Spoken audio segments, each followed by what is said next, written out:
ఇంకా ఇంకా దూరమే మాయమవుతుంటే, ఇంకా ఇంకా ప్రాణమే దగ్గరవుతుంటే,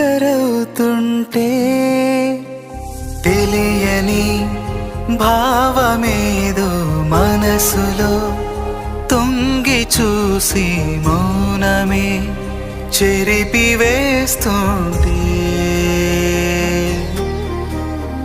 మాటలై పలకరిస్తుంటే,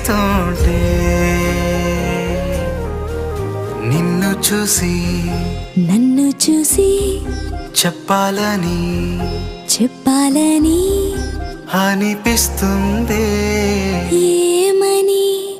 గతము తిరిగి రాదని, రేపు అన్నదే లేదని, ఇప్పుడే